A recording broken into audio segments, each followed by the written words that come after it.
नमस्कार दोस्तों, आप सभी का physics by S L Beniwal YouTube channel पे हार्दिक स्वागत अभिनंदन। मैं Shankar Lal Beniwal, assistant professor physics, SBD government college Sardar Shahar. हम पढ़ रहे हैं क्वांटम फिजिक्स, और क्वांटम फिजिक्स में मैं आपको जो basic phenomena, black body radiation, Compton effect and photoelectric effect करवा चुका हूँ, तथा उसके बाद अपने पढ़ रहे हैं Heisenberg uncertainty principle. Heisenberg uncertainty principle में मैं आपको उसके डेफिनेशन और विहित युग्मी राशियाँ, आपका momenta position, energy and time and angular momenta and angular displacement, यानी जिसकी जो यूनिट है वो जूल सेकंड हो, उनको अपने कॉम्प्लिकेटेड कॉन्जुगेट राशियाँ कहे करवा चुका हूँ, तथा इसका कारण भी मैं आपको बता चुका हूँ कि पार्टिकल ड्यूल जो नेचर है, यानी दोहरी जो प्रकृति है पार्टिकल की, वो जो वेव पैकेट के रूप में जो व्यवहार कर रहा है, उसके कारण जो अनसर्टेनिटी आ रही है वो भी आपको करवा चुका हूँ। इसका एक औचित्य है कि गामा किरण सूक्ष्मदर्शी से इलेक्ट्रॉन की स्थिति का निर्धारण किस प्रकार से करते हैं, और विस्तार पूर्वक आपको ये मैंने समझाया। यहाँ पे जो डेरिवेशन है ये कम दिया गया है, मैंने कॉम्पटन इफेक्ट का सहारा लेके इसको प्रूव करने का प्रयास किया था, और आपका एग्जैक्टली रिलेशन यही आया था साइन अल्फा का। अब देखिए, संकीर्ण जो रेखा छिद्र है, कोई भी स्लिट है आपकी, उस स्लिट से इलेक्ट्रॉन का डिफ्रैक्शन किस प्रकार से होता है, उसी से इसके औचित्य का निर्धारण कर सकते हैं। मान लेते हैं कोई एक इलेक्ट्रॉन पुंज है जो कि इधर से आ रहा है, आपका इस स्लिट में आ रहा है इलेक्ट्रॉन पुंज, और यहाँ से विवर्तित होगा। तो विवर्तित होने पे जो सेंटर की जो इंटेंसिटी होगी वो ज़्यादा होगी, और उसके बाद धीरे धीरे धीरे धीरे धीरे धीरे इंटेंसिटी क्या होती जाएगी, कम होती जाएगी, इसी प्रकार की था। ठीक है, तो ये आपका इंटेंसिटी पैटर्न है जो ये ग्राफ बनाया है मैंने। बेसिकली ये इंटेंसिटी का आप यूँ बनाते हैं, जब आप डायग्राम बनाते हैं, यहाँ पे इंटेंसिटी मैंने इस प्रकार से दिखाई है। ठीक है, तो ये ध्यान रखें। अब देखिए, आपतित हुआ आपका प्रकाश इस संकीर्ण रेखा छिद्र पे, और रेखा छिद्र पे आपतित होने के बाद इन इलेक्ट्रॉनों की वेव नेचर के कारण इनकी तरंगें हैं जो अध्यारोपित हुई। अध्यारोपित होने के बाद आपको संपोष्य एंड विनाशी व्यतिकरण की कंडीशन लागू होती हैं, और जिससे आपको विवर्तन प्रारूप दिखाई देता है। और विवर्तन प्रारूप आपका इस प्रकार से होता है। तो आपका जो प्रथम मिनिमम है वो यहाँ से, यानी उच्चिष्ट है वो यहाँ से यहाँ, इनके बीच में होता है। ठीक है, अब विवर्तन सूत्र से अगर देखें तो डेल वाई साइन थीटा जो आएगा वो लैम्डा के तुल्य आएगा। विवर्तन सूत्र है, ये कहाँ से आया? अगर आप सोचें कि ये विवर्तन सूत्र आपके कहाँ से आया आपके पास, तो आपके पास फॉर्मूला, बेसिक जो फॉर्मूला होता है, डी साइन थीटा बाई क्या होता है, एन लैम्डा होता है। अब उच्चिष्ट के लिए, अगर प्रथम उच्चिष्ट के लिए अगर आप कंडीशन लगाएं तो n इक्वल टू ए, और d का मान है वो स्लिट की चौड़ाई है, और स्लिट की चौड़ाई यहाँ पे आपके कितने हैं, y डायरेक्शन में, इसलिए मैं डेल y ले रहा हूँ। तो यहाँ पे क्या आया, del Y sine theta equal to lambda, del Y sine theta equal to lambda. तो जो पोजीशन में जो त्रुटि है, डेल वाई का मान है वो लैम्डा पे किस प्रकार डिपेंड है, लैम्डा बाई साइन थीटा। ठीक है, ये लैम्डा किसके संगत है, आपका जो पार्टिकल जो आया उस पार्टिकल का जो वेवलेंथ है वो है। ओके, अब इलेक्ट्रॉन की पुंज की स्थिति में अनिश्चितता ये है। अब वाई दिशा में इलेक्ट्रॉन के संवेग में अनिश्चितता देखिए, वाई दिशा में संवेग में अनिश्चितता देखिए, यहाँ पे ये अगर आप माने तो ये होगा पी आपका, यहाँ भी आपका पी संवेग, अगर इलेक्ट्रॉन यहाँ जा रहा है या यहाँ जा रहा है। ठीक है, इस कंडीशन में ये थीटा है, तो इस दिशा में अगर संवेग देखेंगे तो यहाँ आएगा पी साइन थीटा, और यहाँ देखेंगे तो ये आएगा पी साइन थीटा। ओके, अब अगर संवेग की बात करें, अनिश्चितता की बात करें, तो वाई डायरेक्शन में करेंगे, डेल पी वाई अगर देखेंगे आप, तो ऊपर की राशि को अगर आप धनात्मक लेंगे तो नीचे की जो राशि है तो पी साइन थीटा और माइनस, और फिर माइनस पी साइन थीटा ये लिखेंगे। और ये अगर करेंगे तो आपके पास क्या आएगा, टू पी साइन थीटा। क्या आएगा, टू पी साइन थीटा। क्या आएगा, टू पी साइन थीटा। अगर टू पी साइन थीटा है तो पी डी ब्रोगली के अनुसार क्या होता है, एच बाई क्या होता है, लैम्डा, और एच बाई लैम्डा होता है। तो यहाँ पे अगर ये मान आप रखेंगे तो आपके पास समीकरण नंबर 2 आपको प्राप्त हो जाएगी। और ये समीकरण आपको प्राप्त हुई और यहाँ पे आपके पास ये स्थिति में अनिश्चित आई। इस समीकरण 1 और समीकरण 2 का अगर आप मल्टीप्लाई कर दें, अगर मल्टीप्लाई करेंगे तो आपके पास क्या आएगा, मल्टीप्लाई से आपके पास आएगा 2h, del Y del P Y क्या आएगा 2h, और 2h किससे बड़ा होगा, एच कट से तो बड़ा ही होगा, एच कट बाई 2 से तो क्या होगा, बड़ा होगा। इसका मतलब हाइजेनबर्ग का अनिश्चितता का सिद्धांत सही है, इसका औचित्य सिद्ध होता है। तो यहाँ पे मैंने 2 एग्जाम्पल आपको बताए और 2 एग्जाम्पल क्या थे कि हाइजेनबर्ग अनसर्टेनिटी प्रिंसिपल के औचित्य को क्या कर रहे थे, सिद्ध कर रहे थे। ओके, अब देखिए इस यूज क्या है।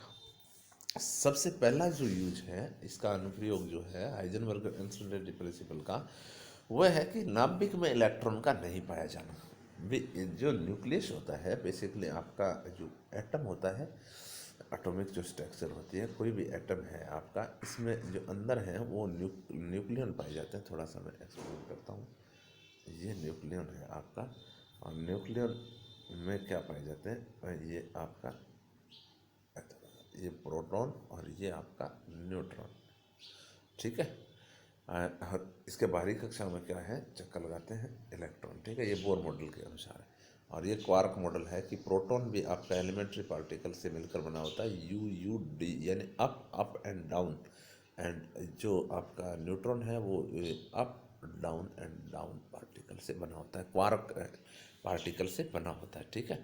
ये क्वार्क मॉडल है। अब इलेक्ट्रॉन यहाँ पे अब ये इलेक्ट्रॉन इस नाभिक में मौजूद क्यों नहीं है, इसका एक्सपेरिमेंटल वेरिफिकेशन कैसे आए कि भी नहीं है, ऐसे ही कह दिया कोई बात थोड़ी हुई कि भी नहीं है। आप देखिए कैसे ये सिद्ध किया गया कि हाइजेनबर्ग अनसर्टेनिटी प्रिंसिपल के हम मान लेते हैं कि इलेक्ट्रॉन है वो नाभिक में स्थित है, हम यानी उल्टी कंडीशन मानते हैं। अगर ये नाभिक में स्थित है तो नाभिक में अगर स्थित है इलेक्ट्रॉन, तो इसका मतलब इसकी पोजीशन में जो मेजरमेंट आएगा इलेक्ट्रॉन की वो आर के बराबर आएगा, यानी न्यूक्लियस की रेडियस के बराबर आएगा। किसके बराबर आएगा, न्यूक्लियस की रेडियस के बराबर आएगा। यानी ये अगर इलेक्ट्रॉन यहाँ हुआ तो इसमें जो अनिश्चितता होगी वो लगभग किसके बराबर होगी, इसकी रेडियस के बराबर होगी। ओके, अब अगर इसकी संवेग में अनिश्चितता देखें तो संवेग में अनिश्चितता होगी वो क्या आएगी, डेल पी का जो मान आएगा वो क्या आएगा, H cut by 2 del X आएगा, क्योंकि डेल पी और डेल एक्स इक्वल टू क्या होता है, एच कट बाई 2 होता है। तो यहाँ पे डेल आर में अगर इसकी त्रिज्या के इक्वलेंट आई तो ये। अब डेल पी का मान क्या है आपके पास, एच कट बाई 2 आर आया, एच कट बाई क्या है 2 आर।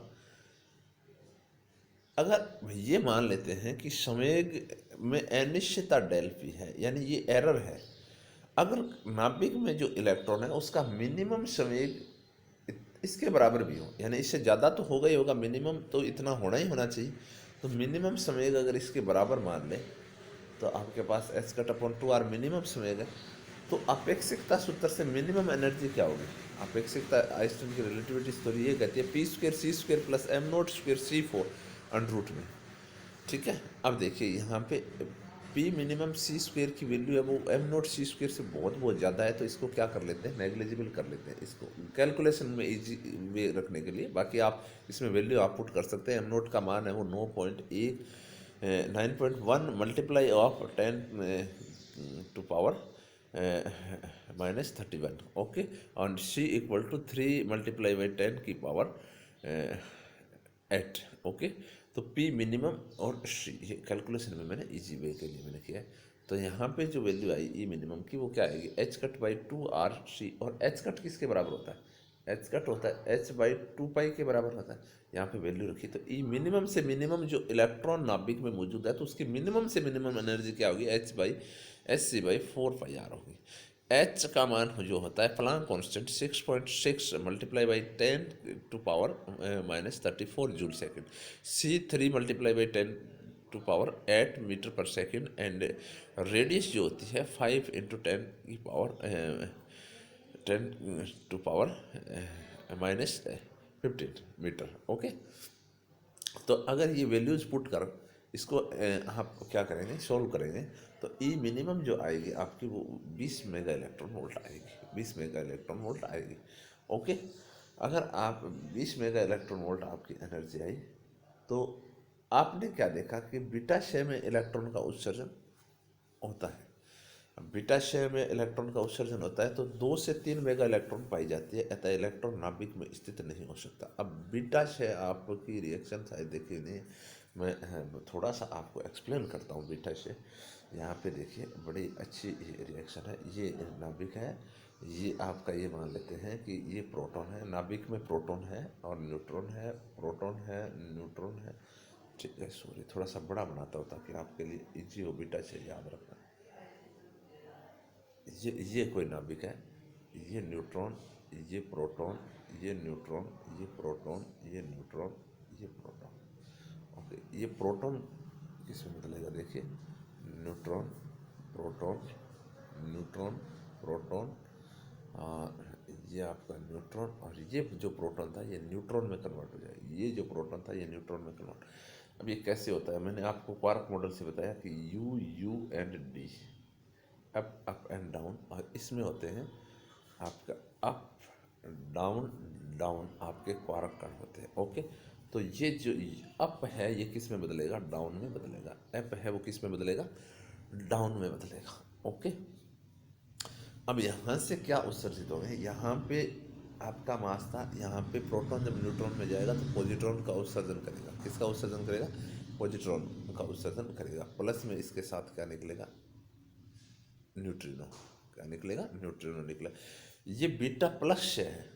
अगर ये प्रोसेस यहाँ से यहाँ आए, न्यूट्रॉन से प्रोटॉन में आएगा तो यहाँ पे चार्ज नहीं है, चार्ज को रखने के लिए यहाँ ई माइनस और प्लस क्या होगा, एंटी न्यूट्रिनो आपका निकलेगा।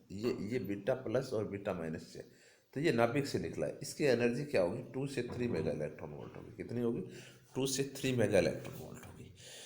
तो यहाँ पे एक्सपेरिमेंटली प्रूव हो गया कि जो नाभिक से जो इलेक्ट्रॉन निकलते हैं यानी बीटा शेल के दौरान, ये माना गया कि इलेक्ट्रॉन हो सकता है जब निकल रहे हैं तो कैसे निकल रहे हैं, परंतु ये माना गया कि प्रोटॉन और न्यूट्रॉन में कन्वर्ट होते हैं, न्यूट्रॉन प्रोटॉन में कन्वर्ट होते रहते हैं, तब ये प्रोसीजर होता है कि वो इलेक्ट्रॉन निकलते हैं। ये इलेक्ट्रॉन वो नहीं है जो बाहर नाभिक के कक्षाओं में चक्कर लगाते हैं, ये इलेक्ट्रॉन, क्योंकि उसकी अगर एनर्जी, इलेक्ट्रॉन स्वतंत्र रूप से अगर मौजूद होता तो उसकी एनर्जी कम से कम कितनी होनी चाहिए, सिर्फ 20 मेगा इलेक्ट्रॉन वोल्ट होनी चाहिए थी, परंतु 20 मेगा इलेक्ट्रॉन बीटा शेल अभिक्रिया के दौरान नहीं प्राप्त हुई, केवल कितनी प्राप्त हुई, 2 से 3 मेगा इलेक्ट्रॉन के बीच प्राप्त हुई। ओके, तो ये अब सेकंड एग्जांपल, हाइड्रोजन परमाणु की मूल ऊर्जा स्तर में ऊर्जा। अब बोर एटम आपने पढ़ा है, हाइड्रोजन की मूल ऊर्जा स्तर में एनर्जी अगर याद हो आपको, -13.6 इलेक्ट्रॉन वोल्ट होती है। ओके, अब नेगेटिव क्यों होती है, तो मैं कई बार बताता हूँ विद्यार्थियों को कक्षाओं में कि अगर आपका स्थायित्व है तो आपकी एनर्जी डाउन होनी चाहिए। अगर एनर्जी आपकी बहुत ज़्यादा है, आप बहुत ज़्यादा एक्साइटेड रहेंगे तो आप स्थायित्व और नहीं रख पाएंगे। तो ये जो मूल ऊर्जा स्तर में किससे आपने याद की थी, बोर के सॉरी बोर के एंगुलर मोमेंटा क्वांटाइजेशन से आपने हाइड्रोजन परमाणु के वेरियस एनर्जी लेवल थे उसमें एनर्जी आपने ज्ञात की थी। अब आप किससे ज्ञात कर रहे हैं, अब हम ज्ञात करने का प्रयास करेंगे मूल ऊर्जा स्तर में एनर्जी आपके हाइजेनबर्ग अनसर्टेनिटी प्रिंसिपल से। मान लेते हैं कि हाइड्रोजन का जो इलेक्ट्रॉन है परमाणु में वो r दूरी पर स्थित है, तो एन जितना होगी वो r के बराबर होती है, तो डेल एक्स का मान किसके बराबर आएगा, r के बराबर, डेल पी एक्स का मान क्या होगा, h/r के बराबर। यहाँ मैंने इसका अप्रोक्सीमेशन दिया है, del X and del P X का मैं पहले बता चुका हूँ, ये अप्रोक्सीमेशन किसके बराबर लिया मैंने, h कट के बराबर लिया। ओके, अब देखिए इस कारण इलेक्ट्रॉन का जो मिनिमम संवेग है वो इसके बराबर तो होना ही चाहिए, कम से कम मिनिमम संवेग है वो h कट अपॉन r के बराबर तो होना ही चाहिए। तो ये लगा लें, और चक्कर लगाते इलेक्ट्रॉन की कुल ऊर्जा होगी वो E इक्वल टू क्या होगी, kinetic energy plus potential energy, तो kinetic energy p²/2m and potential energy, electron negative charge है और नाभिक आपका हाइड्रोजन में एक आपका प्रोटॉन ही उपस्थित रहता है तो 1e ही चार्ज उसका है, परंतु पॉजिटिव है, पॉजिटिव और नेगेटिव चार्ज के बीच में अट्रैक्शन के कारण एनर्जी आपकी आएगी नेगेटिव। ओके, अब -ke²/r, अब E इक्वल टू क्या है आपके पास, h cut square 2mr², p की वैल्यू मैंने लगाई 2mr² -ke²। अब न्यूनतम और अधिकतम की कंडीशन के लिए r के रिस्पेक्ट में आप क्या करेंगे, इसका डिफ्रेंशिएशन करेंगे, और जैसे डिफ्रेंशिएशन करेंगे इस समीकरण का r के रिस्पेक्ट में, तो आपके पास जो रिजल्ट आएगा वो आएगा DE/DR equal to 0 equal to minus H cut square by M R Q plus K square by R square. अब यहाँ पे इसको 0 के बराबर करें और आर की वैल्यू निकालें तो आर की वैल्यू आपको क्या प्राप्त हुई, आर की value H cut square by के एम ई स्क्वेयर प्राप्त हुई। तो आर की जो वैल्यू थी वो क्या आई प्राप्त, जो बोर रेडियस जिसको कहते हैं 0.529 एंगस्ट्रॉम, और ये आर की वैल्यू ई मिनिमम के फॉर्मूले में अगर आपने पुट कर दी यहाँ पे, ये अगर वैल्यू आर की पुट की तो आर की मिनिमम वैल्यू पुट की तो ई की मिनिमम वैल्यू आपको प्राप्त होगी, सॉरी आर की वैल्यू प्राप्त हुई मिनिमम की कंडीशन जो आपने लगाई थी। तो ये कंडीशन आपको यहाँ पे कितने प्राप्त होगी, -13.6 इलेक्ट्रॉन वोल्ट प्राप्त होगी। तो हाइड्रोजन परमाणु के मूल ऊर्जा स्तर में जो ऊर्जा है वो बोर सिद्धांत के क्या है, अनुरूप है। तो आज मैंने आपको करवाया कि एक तो जो जस्टिफिकेशन था, जस्टिफिकेशन किसका, अनसर्टेनिटी प्रिंसिपल का, एक पूर्व में करवाया, पूर्व के वीडियो में मैंने एक जस्टिफिकेशन आपको करवाया, और इसके अलावा 2 एग्जाम्पल मैंने इसके यूज के करवाए कि कोई भी इलेक्ट्रॉन है वो नाभिक में मौजूद क्यों नहीं होता है, ये जस्टिफिकेशन, सॉरी ये प्रूव किया आपने। और सेकंड आपने प्रूव दिया कि जो हाइड्रोजन एटम है उसकी मिनिमम एनर्जी आपकी कितनी होती है। ओके, तो बड़ा ही अच्छा और शानदार पॉइंट है, मैं आशा करता हूँ कि आपकी समझ में आ रहा होगा। कुछ टेक्निकल प्रॉब्लम भी है और इसके अलावा भी जो बोर्ड पे जो बात होती है वो तो हो नहीं पाती, पर फिर भी जितनी कोशिश है उतनी